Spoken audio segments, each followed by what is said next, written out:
السلام عليكم ورحمة الله. نشرة الأخبار من الفضائية الإريترية المستهل بأبرز العناوين.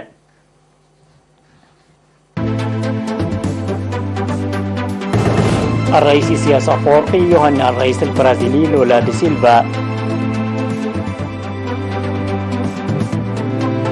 دعوة لتنسيق الجهود لإنجاح تطعيم مضاد سرطان عنق الرحم. ارتياح المعاقين للقروض المقدمة.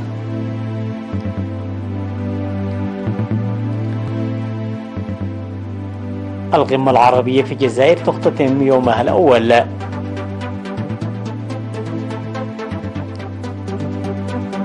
كوريا الشمالية تطلق 100 قذيفة مدفعية باتجاه المنطقة البحرية الفاصلة.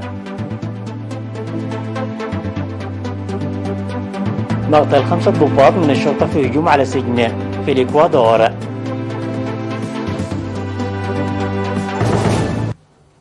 من العناوين إلى التفاصيل. هنأ الرئيس سياس أفورقي في رسالة بعثها في الأول من نوفمبر الرئيس البرازيلي المنتخب لولا دي سيلفا. وقال الرئيس سياس أفورقي في الرسالة التي بعثها باسم شعب وحكومة إريتريا إن انتخاب الرئيس لولا دي سيلفا يمنح الأمل للشعب البرازيلي لكونه يدعم سياسات العدالة الاجتماعية والتوازن. وأعرب عن ثقته لقيام البرازيل بدور هام للدفع بالنظام العالمي الجديد العادل الذي يضمن توازن ومصالح جميع الدول والشعوب السيادية. وقد تم انتخاب الرئيس لولا دي سيلفا مرة أخرى في الانتخابات التي جرت في 30 من أكتوبر ليكون الرئيس 39 للبرازيل. وكان الرئيس لولا دي سيلفا قد قدم رئيسا للبرازيل في الفترة من العام 2003 وحتى العام 2010. دعا حاكم إقليم جنوب البحر الأحمر السفير محمد سعيد مانتاي لتعزيز تنسيق كافة الجهات لإنجاح تطعيم ضد سرطان عنق الرحم الذي سيجرى من 21 وحتى 25 من نوفمبر على مستوى البلاد. وقال في الاجتماع الذي عقد يومي 30 و31 من أكتوبر المنصرم في مدينة عصب لإعداد خطة التنفيذ في الإقليم يجب تنسيق موارد جميع المؤسسات وضعا في الاعتبار تضاريس واسعة الإقليم لإيصال برنامج تطعيم إلى الجميع. وأوضح مسؤول برامج التطعيم الوطني في وزارة الصحة السيد تيدروس يحدق القيام بأنشطة التوعية في جميع القرى وإعداد منشورات تنويرية باللغات التسعة لإنجاح التطعيم الذي يقدم للفتيات من العمر 9 وحتى 14 عاما. من جانبه أوضح مسؤول مكتب وزارة الصحة في إقليم جنوب البحر الأحمر السيد محمد أنوار وجود خطط تنفيذية أعدت بمشاركة كافة الشركاء واكتمال الاستعدادات في 206 نقطة لتطعيم 8200 فتاة. وذكر مسؤول التطعيم في الإقليم السيد حمد إدريس أن 25% فقط من الفتيات الواجب تطعيمهن يتواجدن في المدارس، وأن تجربة التطعيم المكتسبة العام الماضي بالتجوال في المناطق النائية ستساعد لإنجاح هذه الحملة. وقيمت جميع المديريات مميزاتها وتحدياتها وبحثت التنسيق والتجهيزات.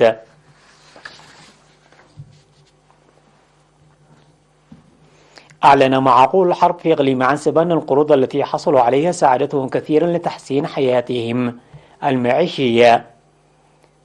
وأوضح المعاقون العاملون في المخابز ومحطات توزيع الوقود وطواحين القلال والتجارة والحدادة والبساتين والمتاجر بأنهم أعادوا الدين المستحق عليهم ويعملون لتطوير مرافقهم التجارية.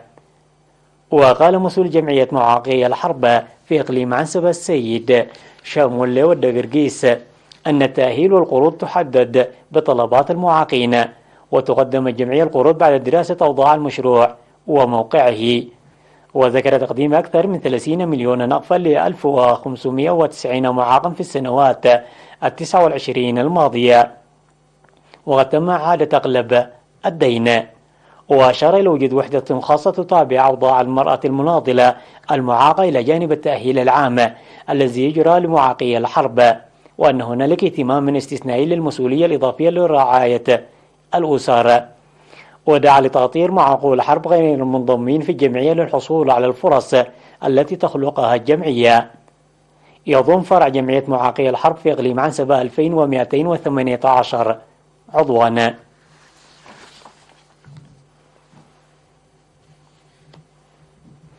قام طلاب وعمال كلية الهندسة والتقنية وكلية العلوم بنفير حصاد 200 أسرة الشهيد في ضاحية حمبرتي وباردة في مديرية قلة نفحي يوم 2 من نوفمبر. وأوضح عميد كلية العلوم البروفيسور جبرايس جودوم أن النفير عكس قيم التعاون التي يتحلى بها الشعب الإريتري داعيا لمواصلة هذا العمل النبيل في مختلف المجالات. وقال مدير الإدارة والمالية في كلية الهندسة والتقنية السيد هبتار تسقاي أن النفير الذي شارك فيه نحو 2000 شخص نظم تنسيق الكليات. وشكر مدراء الضاحيتين للدعم المقدم. وذكر المشاركون في النفير أن النفير جاء بموجب البرنامج الذي وضعه للمساهمة حسب الاستطاعة.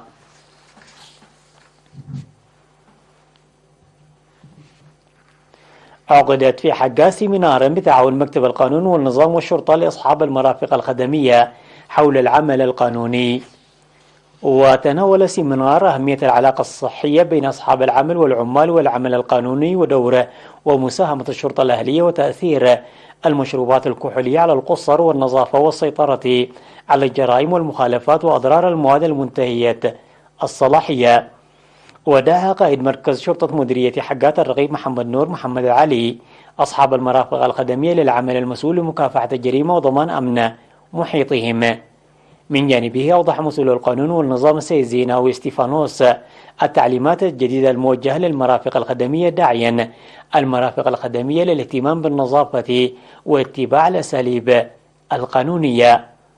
وأوصى المشاركون لبدء عمل شاحنة نقل النفايات لضمان نظافة المرافق والبيئة وصيانة أنوار الشوارع وصيانة إنارات الشوارع لمكافحة الجريمة.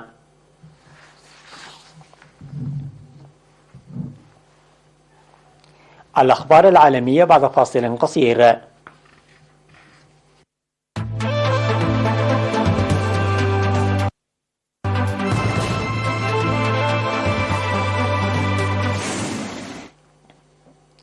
اختتم في العاصمة الجزائرية اليوم الأول من الدور 31 لجامعة الدول العربية إثر جلسة علنية نوقشت فيها عدة قضايا على رأسها تعزيز العمل العربي المشترك والقضية الفلسطينية وأبرز القضايا الراهنة في العالم. وتحدث في الجلسة كل من الرئيس التونسي قيس سعيد رئيس الدورة السابقة والرئيس الجزائري عبد المجيد تبون رئيس الدورة الحالية والأمين العام للجامعة العربية أحمد أبو القيط. وتأتي القمة بعد توقف نحو 3 سنوات حيث كان مقرر عقدها في مارس لعام 2020 إلا أنه تم تأجيلها نظرا لجائحة كورونا حيث عقدت آخر قمة عربية اعتيادية في تونس عام 2019 وهي القمة العربية الدورية 30. وتأتي القمة الحالية وسط تحديات وظروف معقدة تشهدها المنطقة العربية إضافة لوضع عالمي مضطرب جراء الحرب في أوكرانيا وتداعياتها من أزمة الطاقة والغذاء.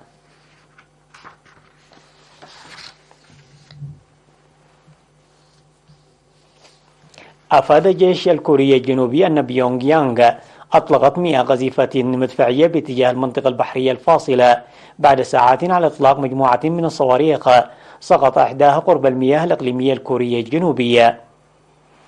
وقالت هيئة الأركان الجيش الكورية الجنوبية أطلقت كوريا الشمالية حوالي 100 قذيفة مدفعية من كوسونوف في مانغون إلى المنطقة الفاصلة شمال خط الحدود الشمالية في إشارة إلى الحدود البحرية بين الكوريتين. قبل ذلك كاد جيش كوريا الجنوبية إطلاقه 3 صواريخ جو أرض باتجاه شمال حدوده البحرية مع كوريا الشمالية ردا على إطلاق كوريا الشمالية ما لا يقل عن 10 صواريخ في وقت سابق بما في ذلك صواريخ سقط على بعد أقل من 60 كيلومترا من ساحل كوريا الجنوبية. وتأتي عمليات الإطلاق بعد أن طالبت بيونغ يانغ الولايات المتحدة وكوريا الجنوبية بوقف تدريباتها العسكرية واسعة النطاق قائلة أنه لم يعد من الممكن التسامح مع مثل هذا التهور والاستفزاز.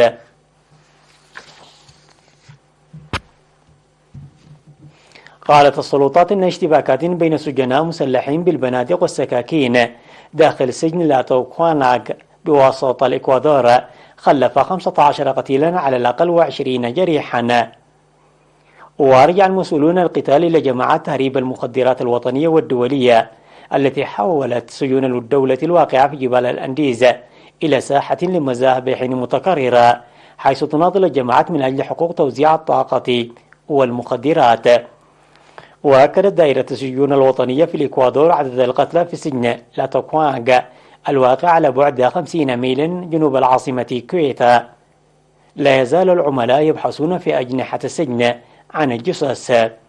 وأعلن الرئيس جيميرو لاسو حالة الطوارئ في مقاطعتين للحد من حرية التجمع والحركة.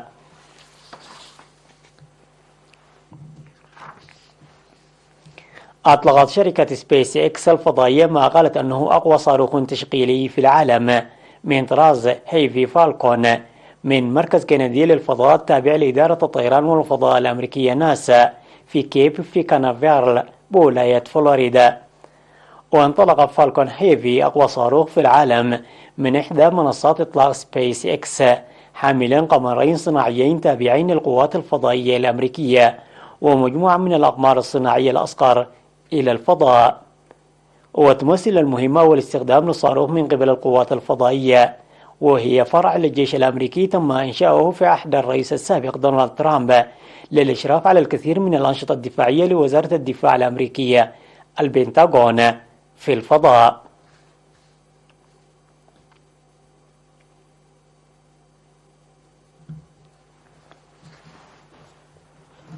تذكير بأهم العناوين.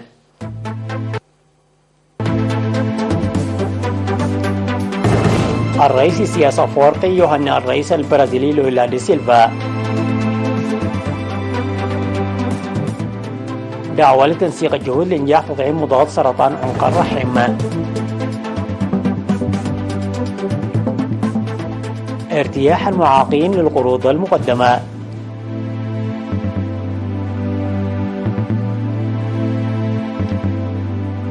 القمة العربية في الجزائر تختتم يومها الأول.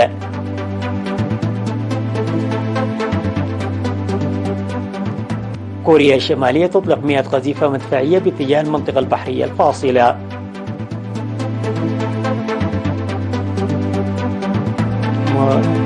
من الشرطة في هجوم على سجن في الإكوادور.